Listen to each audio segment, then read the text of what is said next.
বন্ধুরা, আজকে সারাদিন মেঘালয়, তাই দূরে কোথাও ভিডিও চিত্র ধারণ না করতে পেরে চলে আসলাম বাসার ছাদে দেখতে এবং দেখাতে চলে আসলাম আজকের এই মেঘালয় দিনের অবস্থা।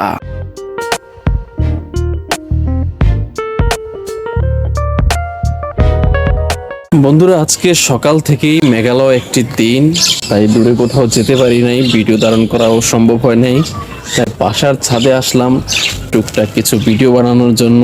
এবং বাসার ছাদে বেশ কিছু গাছ আছে, বলতে পারেন ছোট একটি নার্সারি।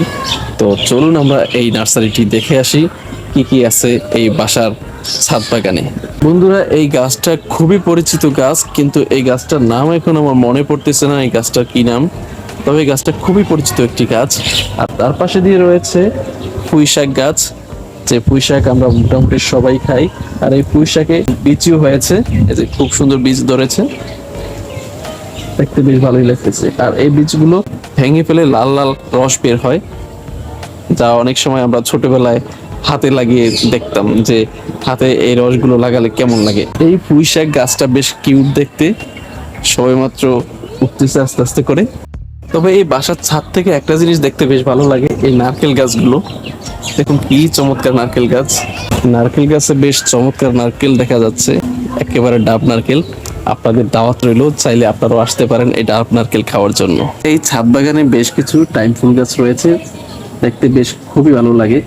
তার পাশাপাশি লজ্জাপতি গাছও রয়েছে, এই যে আরো বিভিন্ন গাছ আছে যে গাছগুলোর নাম আমার জানা নেই। এই গাছটার নামও কি গাছ তাও জানি না। এই গাছটাও বেশ অনেক ছাদ বাগানে দেখা যায়। এই গাছটা সম্ভবত একটু আগে যে গাছটা দেখিয়েছিলাম, দেখতে কিছুটা একই রকম।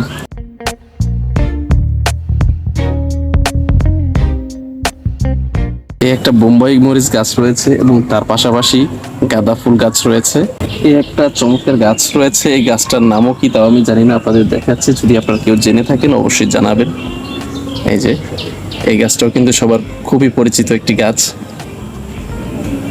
আরো একটা গাছ আছে, এগুলো এখনো খুবই ছোট, এই যে টপের মধ্যে। এটার নামও যদি কেউ জেনে থাকেন অবশ্যই জানাবেন। আরো কি কি আছে এই ছাদ বাগানে দেখি। দেখুন তো এই জিনিসটা দেখে কেউ চিনতে পারছেন কিনা, অবশ্যই চিনার কথা। আচ্ছা, না চিনলে এখনই চিনে যাবেন। এটা হলো বেগুন। আর এই বেগুন রৌদ্রে পুরে পুরে হয়ে গেছে ইয়েলো কালার, বেগুন কালার আর নেই।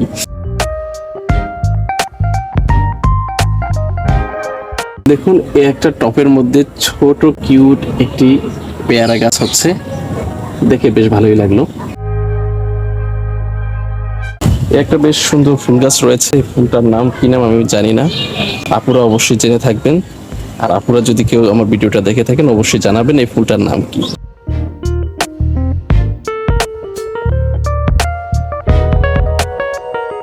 এই পাশে টপের মধ্যে আরো বেশ কিছু বেগুন গাছ রয়েছে এবং তার পাশাপাশি রয়েছে সুন্দর একটি বোম্বাই মরিচ গাছ। আর এই বোম্বাই মরিচ গাছে বোম্বাই মরিচও ধরেছে, আপনাদের ধরে দেখাচ্ছি। এই দেখুন কি চমৎকার বোম্বাই মরিচ হয়েছে, দেখতে বেশ ভালোই লাগতেছে।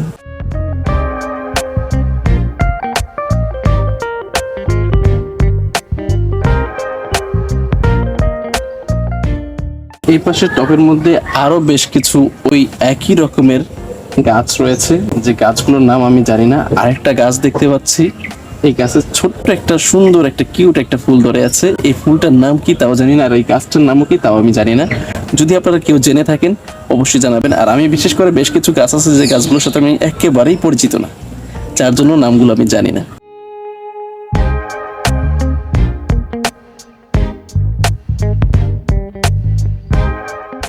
এই মেঘালয় দিনে আমার কাছে ছাদ বাগানটি দেখতে বেশ ভালোই লাগছে। মনে হচ্ছে মেঘালয় অবস্থায় ছাদ বাগানটি অন্যরকম এক রূপ ধারণ করেছে, তাই ছাদ বাগানটি দেখতে আরো বেশ ভালোই লাগছে।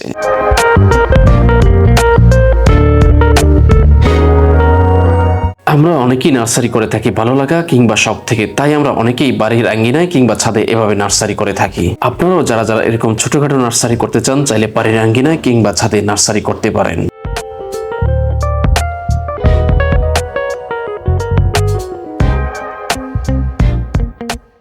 এই মেঘাচ্ছন্ন আবহাওয়ার মধ্যে কৃষানীরা ধান কেটে ধান শুকাচ্ছেন বিলের কল্যাণের মধ্যে। তবে এই ধান শুকাতে চেয়ে বেচারিরাও বা বেচারারা, এক কথায় কৃষানীরা মোটামুটি একটু হিমশিম খাচ্ছে ধান শুকাতে। দেখুন ওই যে দূর দূরান্তে দেখা যাচ্ছে।